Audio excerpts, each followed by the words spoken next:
Good morning. Welcome to the CBSN Minnesota Morning Update. I'm Jason DeRusha. Glad to have you with us today. Hopefully you have your patio furniture accounted for and your blow-up Christmas display didn't blow into, well, the next city with the winds that we had in the late night and the overnight hours. The crazy weather came through yesterday as expected. And look at this. Blustery this morning. Going to still be windy and blustery through about noon. The temperatures just keep dropping. We hit our high right at midnight, and all morning when I woke up it was around 33, and then it's been in the 20s, and so that's what we got today. Cooler temperatures. Tomorrow also cool. Saturday it'll wake up very cold, and then we kind of bounce back to more average temperatures starting next week. Let's talk about this, that storm that has everybody talking.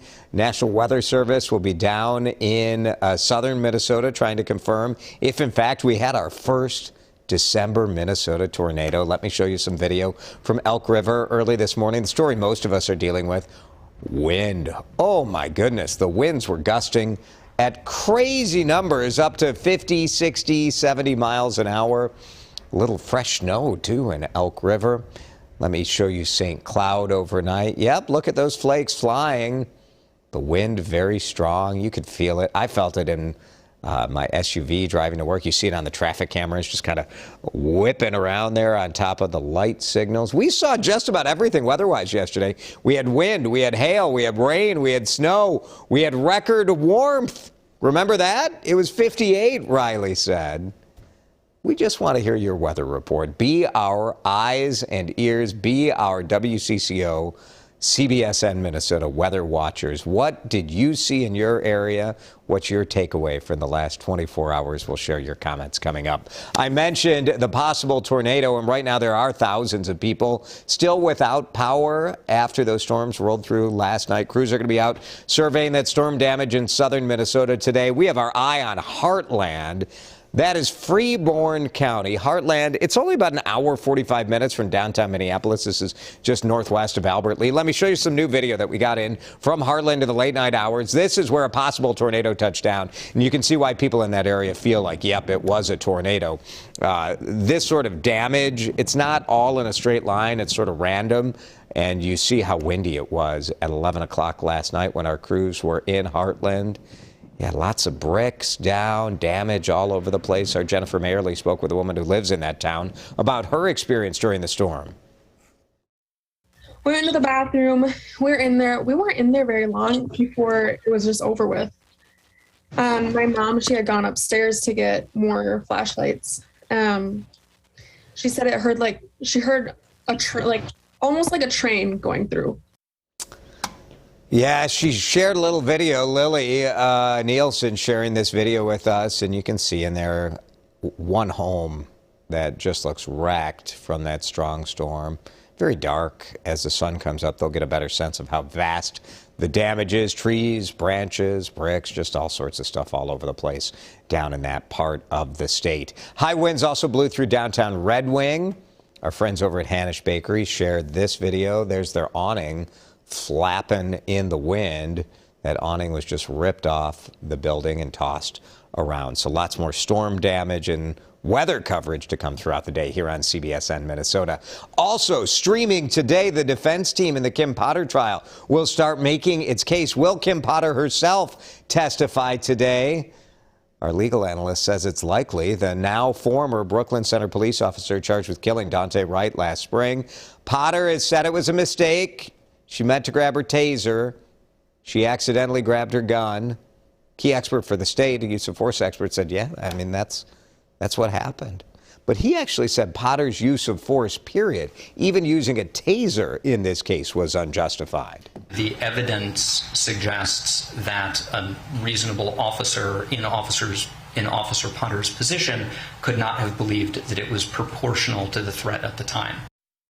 Yeah, how about that? Wright's father also took the witness stand. This is part of what Minnesota laws, law allows, some states don't, but it's called spark of life testimony, and he tried to encapsulate just how much he misses his son. No doubt he does, and that's something the jury will bear in mind here. For the first time, a former Minneapolis police officer admitted he did it. He admitted that his excessive use of force killed George Floyd. Derek Chauvin pleaded guilty to violating Floyd's civil rights in federal court. He admitted to leaving his knee on Floyd's neck last year, even though he knew that Floyd had stopped resisting and had no pulse. Chauvin also pleaded guilty in a 2017 case where he choked a teenager. By changing his plea, Chauvin avoided a possible life sentence. His sentencing still to come, but under the deal he reached with prosecutors, he'll likely spend the next 25 years in prison. Minnesota's hit a grim milestone in the fight against COVID-19. More than 10,000 people have died from that virus since the pandemic started. We are exhausted and heartbroken and terrified. Man, you got to feel for the healthcare workers, right? They've been working nonstop for 2 years on this, and they're pleading for help right now. They warn that hospitals are full, and the real issue here is there just aren't enough people. Could we open another hospital? Sure. Who's going to work there? That's the problem. And doctors are saying you can prevent a lot of these issues. They say getting vaccinated, getting boosted, wearing a good mask indoors, and avoiding crowds are the best ways that you can try to stay out of the hospital. Statewide, about 1/3 of Minnesotans have not received a shot. And this goes way beyond COVID, right? Because if someone you love has a heart attack or has pneumonia or has an incredible allergic reaction to something, it's that much more difficult to get the care you need in the hospital because so many beds are taken up with all of the stuff that happens every winter. So something to bear in mind. Every young hockey player, you know, when you lace up those skates and get out there and play the game, maybe you dream of playing in the NHL someday. A couple of youth hockey teams really got an intense feeling of that thanks to the Minnesota Wild.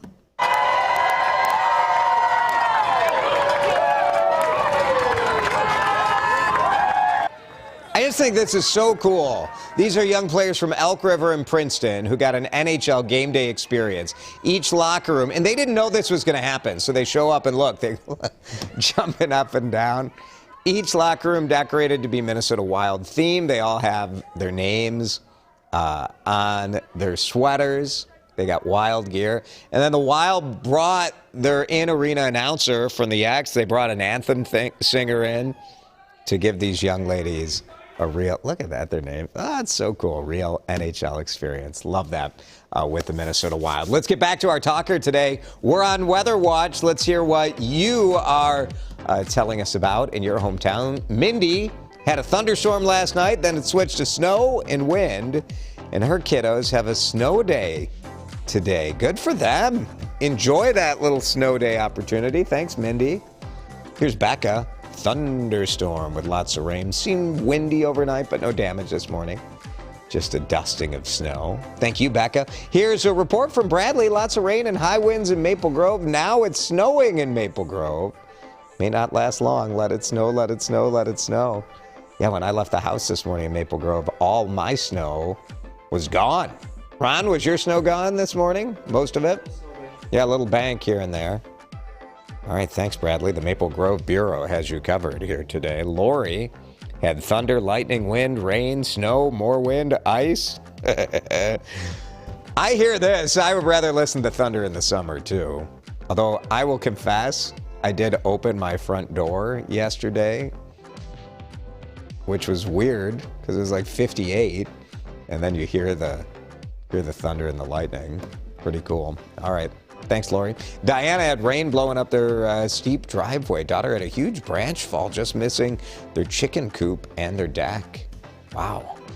Yeah, intense stuff. I mean, you know, this is one of those deals where we were really well prepared for this, right? Our weather team did an incredible job of getting us geared up and ready to go for this storm.